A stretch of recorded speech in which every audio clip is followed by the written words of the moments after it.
ಈಗೊಂದು breaking news ಇದೆ, ನೋಡೋಣ.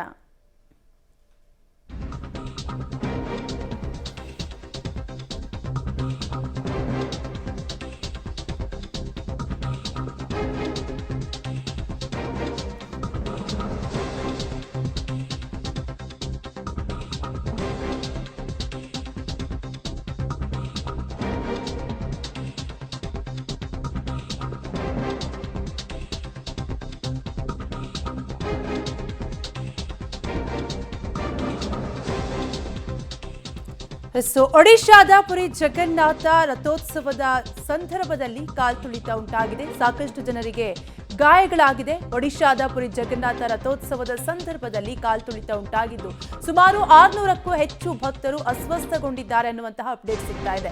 40ಕ್ಕೂ ಹೆಚ್ಚು ಭಕ್ತರ ಸ್ಥಿತಿ ಚಿಂತಾಜನಕವಾಗಿದೆ.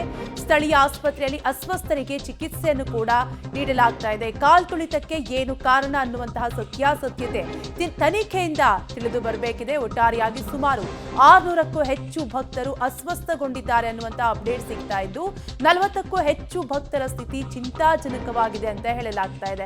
ಒಟ್ಟಾರೆಯಾಗಿ ಸ್ಥಳೀಯ ಆಸ್ಪತ್ರೆಗೆ ಈಗಾಗಲೇ ಅಸ್ವಸ್ಥರನ್ನ ಚಿಕಿತ್ಸೆಗೆ ದಾಖಲಿಸಲಾಗಿದ್ದು ಚಿಕಿತ್ಸೆಯನ್ನು ಕೂಡ ಕೊಡಿಸಲಾಗ್ತಾ ಇದೆ. ಒಡಿಶಾದ ಪುರಿ ಜಗನ್ನಾಥ ರಥೋತ್ಸವದ ಸಂದರ್ಭದಲ್ಲಿ ಕಾಲ್ತುಳಿತ ಉಂಟಾಗಿದೆ. ಡೀಟೇಲ್ಸ್ ಕೊಡ್ತಾರೆ ನಮ್ಮ ಪ್ರತಿನಿಧಿ ಶಬೀರ್. ಶಬೀರ್, ಒಡಿಶಾದ ಪುರಿ ಜಗನ್ನಾಥದ ರಥೋತ್ಸವ ಸಂದರ್ಭದಲ್ಲಿ ಕಾಲ್ತುಳಿತ ಉಂಟಾಗಿದೆ, ಏನ್ ಕಾರಣ? ಅಸ್ವಸ್ಥರ ಪರಿಸ್ಥಿತಿ ಯಾವ ರೀತಿಯಾಗಿದೆ? ಕಾವ್ಯ ನೋಡಿ, ವಿಶ್ವವಿಖ್ಯಾತ ಪುರಿ ಜಗನ್ನಾಥ ರಥೋತ್ಸವಕ್ಕೆ ಇವತ್ತು ಚಾಲನೆ ಸಿಕ್ಕಿದೆ. ಸಹಜವಾಗಿ ದೇಶಾದ್ಯಂತ ಭಕ್ತರು ಈ ಒಂದು ಜಾತ್ರಾ ಮಹೋತ್ಸವದಲ್ಲಿ ಭಾಗಿಯಾಗ್ತಾರೆ. ಸರ್ಕಾರದ ಒಂದು ಅಂದಾಜಿನ ಅಂಕಿ ಸಂಖ್ಯೆಗಳ ಪ್ರಕಾರ 12 ಲಕ್ಷಕ್ಕಿಂತ ಹೆಚ್ಚು ಜನರು ಈ ಒಂದು ಜಾತ್ರಾ ಮಹೋತ್ಸವದಲ್ಲಿ ಭಾಗಿಯಾಗ್ತಾರೆ. ಬಹಳ ದೊಡ್ಡ ಪ್ರಮಾಣದ ಜನದಟ್ಟಣೆ ಇರುತ್ತೆ. ಈ ಒಂದು ಸಂದರ್ಭದಲ್ಲಿ ಕಾಲ್ತುಳಿತ ಸಂಭವಿಸಿದೆ ಅನ್ನುವಂತ ಮಾಹಿತಿಗಳು ಬರ್ತವೆ.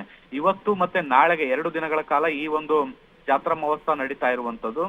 ಇವತ್ತು ಮತ್ತೆ ನಾಳೆಗೆ ಎರಡು ದಿನ ವಿವಿಧ ಧಾರ್ಮಿಕ ಕಾರ್ಯಾಚರಣೆಗಳು ಕೂಡ ಕಾರ್ಯಗಳು ಕೂಡ ಇರುತ್ತೆ. ಸೊ ಹೀಗಾಗಿ ಇವತ್ತು ಬಂದಂತ ಭಕ್ತರು ನಾಳೆಯ ಜಾತ್ರೆಯನ್ನ ಕೂಡ ನೋಡ್ಕೊಂಡು ಹೋಗುವಂತದ್ದು ರೂಢಿ ಮತ್ತೆ ಸಂಪ್ರದಾಯ.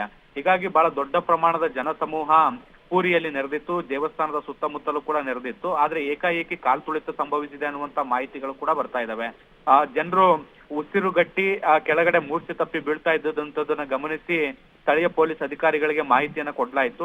ಕೂಡಲೇ ಆಂಬ್ಯುಲೆನ್ಸ್ಗಳು ಕೂಡ ಸ್ಥಳಕ್ಕೆ ಬಂದು ಅಲ್ಲಿ ಪ್ರಜ್ಞೆ ತಪ್ಪಿ ಬಿದ್ದಂತ ಭಕ್ತಾದಿಗಳನ್ನ ಸ್ಥಳೀಯ ಆಸ್ಪತ್ರೆಗಳಿಗೆ ದಾಖಲಿಸುವಂತ ಕೆಲಸವನ್ನ ಕೂಡ ಮಾಡಲಾಗಿದೆ.